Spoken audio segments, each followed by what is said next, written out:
Space Invaders, one of the earliest spaceship shooting video games devised that gained widespread popularity during its initial inception in 1978.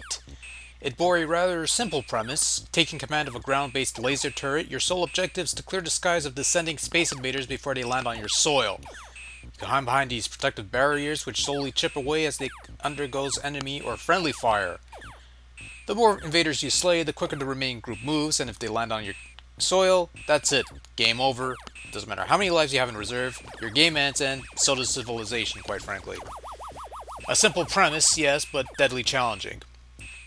Like many arcade hits that have come prior or since, Space Invaders got the home conversion treatment. A number of consoles had received the port of Space Invaders in some form or another. For today, we'll be looking at Space Invaders, the original game for the Super Nintendo Entertainment System.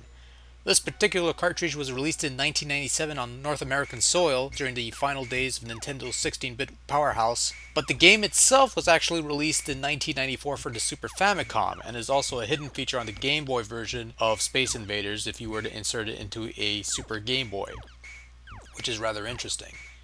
As a result of this relatively ancient game being released towards the tail end of the Super Nintendo's life cycle, a disproportionate number of boxed, unopened copies of Space Invader could be found residing in flea markets for roughly $5 a pop. At least that was the case a couple of years ago when I first bought my copy.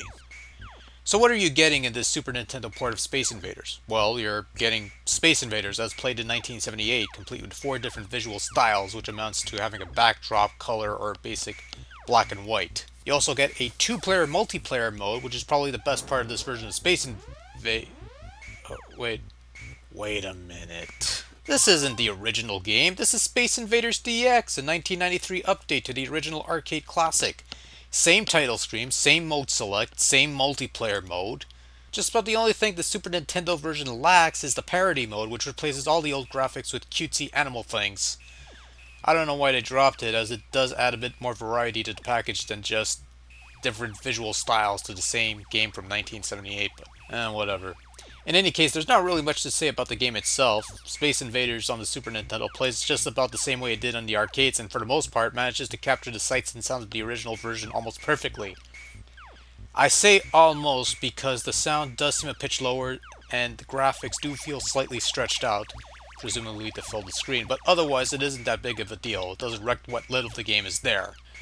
I'm going to be honest with you here. I'm a little split as to my thoughts on this cartridge. On the one hand, Space Invaders on the Super Nintendo is a near picture-perfect port of the arcade classic that should satisfy the diehards of the methodical space shooter. Shouldn't be too difficult to track down a copy, and chances are it's pretty inexpensive these days. For what it offers, a straight and simple Space Invaders port with 2-player competitive mode, it does very well, and if you enjoy Space Invaders in its original format and can find this version laying around for a couple bucks, go for it. With all of that said, however, Space Invaders, while a beloved arcade classic that has spawned a franchise in its own right, there are Space Invaders games being released to this day, this is ultimately a downright lackluster Super Nintendo release that offers very little in comparison to other games on the system. Now, is it fair to compare an ancient arcade game to the rest of the SNES library? Of course not. I think it's ludicrous to do such a thing considering there are a couple generations of difference. However, I have to look at games such as Arkanoid, Do It Again for the Super Nintendo, and 16-bit update to the original Arkanoid game, or Miss Pac-Man for the Super Nintendo, which was also available for Genesis and then the 8-bit Nintendo. And those are examples of games that retain the classic gameplay mechanics of the arcade original, but also adds more to the table to make the gameplay a bit more varied and fill the package a bit more than as opposed to just being a straight port to cash in on the franchise notability. And then there are the compilation cartridges such as Williams Classic Arcades, which has multiple games in one.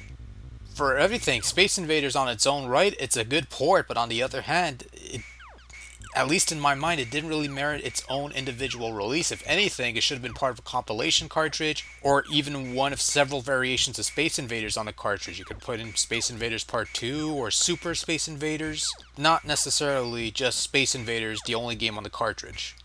And, you know, in my mind at least, this is probably the reason why there are unopened boxes of Space Invaders presently residing in flea markets and sold for relatively cheap. Like I said, if you dig Space Invaders and you have a Super Nintendo, this might be worth the money, but then again, you might be better off picking up Title Legends, especially considering these days it not only has more games, but it's relatively cheap. In any case, whatever fits your boat.